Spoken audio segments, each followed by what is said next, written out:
ஒரு நிமிஷம் யோசிச்சு பாருங்க. நீங்க தொழுகையில நிக்கிறீங்க, சில வார்த்தைகளை சொல்றீங்க. நீங்க சொல்லி முடிக்கிறதுக்குள்ள வானத்தோட அத்தனை கதவுகளும் உங்களுக்காக திறக்குது. நினைச்சு பார்க்கவே மெய்ச்சிலிருக்குது இல்லையா? ஆமாம், அப்படி ஒரு சம்பவம் நபி ஸல்லல்லாஹு அலைஹி வஸல்லம் அவங்க காலத்துல நிஜமாகவே நடந்தது. தொழுகையில ஒரு நபித்தோழர் சொன்ன சில வார்த்தைகளை கேட்டு அதற்காக வானத்தின் வாசல்கள் திறந்ததை பார்த்து நான் ஆச்சரியப்பட்டேன் என்று நபிகள் நாயகம் ஸல்லல்லாஹு அலைஹி வஸல்லம் அவர்களே சொல்லியிருக்கிறார்கள். ஒரே ஒரு திக்ர் வானத்தின் 12 வாசல்களையும் திறந்திருக்கு. நபி ஸல்லல்லாஹு அலைஹி வஸல்லம் அவர்களையே ஆச்சரியப்படுத்திய அந்த வார்த்தைகள் என்ன? அதுக்கு பின்னாடி இருக்கிற சக்தி என்ன? அதை எப்படி நம்ம வாழ்க்கையில பயன்படுத்தி அல்லாஹ்வின் அருளை பெறலாம்? வாங்க, அந்த ரகசியத்தை இந்த வீடியோல விரிவா பார்க்கலாம். வாங்க, அந்த சம்பவத்துக்குள்ளேயே பயணம் செய்வோம். நபிகள் நாயகம் ஸல்லல்லாஹு அலைஹி வஸல்லம் அவர்கள் தன் தோழர்களுக்கு இமாமா நின்னு தொழுகை நடத்திக்கிட்டு இருக்கிறாங்க. எல்லா நபித்தோழர்களும் ரொம்ப பணிவோட பக்தியோட அல்லாஹ்வை வணங்கிட்டு இருக்கிறாங்க. தொழுகை தொடங்குது.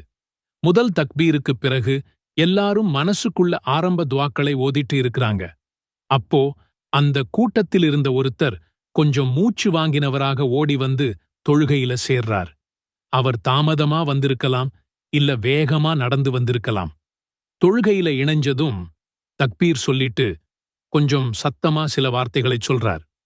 தொழுகை முடிஞ்சதும் நபி ஸல்லல்லாஹு அலைஹி வஸல்லம் அவர்கள் தோழர்களை பார்த்து திரும்புறாங்க. அவங்க முகத்துல ஒரு ஆச்சரியம் தெரியுது.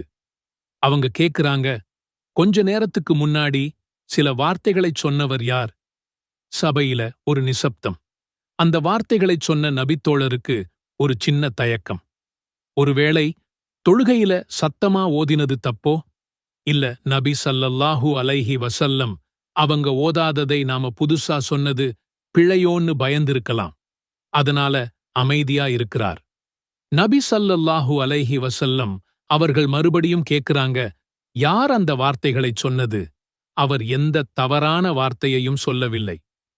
அவர் மெதுவா எழுந்து, அல்லாஹ்வின் தூதரே, அது நான்தான் என்று பணிவா சொல்றார். அல்லாஹு அக்பரு கபீரன் வல்ஹம்துலில்லாஹி கஸீரன் வசுப்ஹானல்லாஹி புக்ரதன் வஅஸீலன். அல்லாஹ் மிகப்பெரியவன் என்று பெருமைப்படுத்துகிறேன்.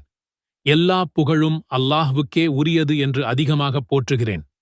அல்லாஹ் பரிசுத்தமானவன் என்று காலையிலும் மாலையிலும் அவனை துதிக்கிறேன்.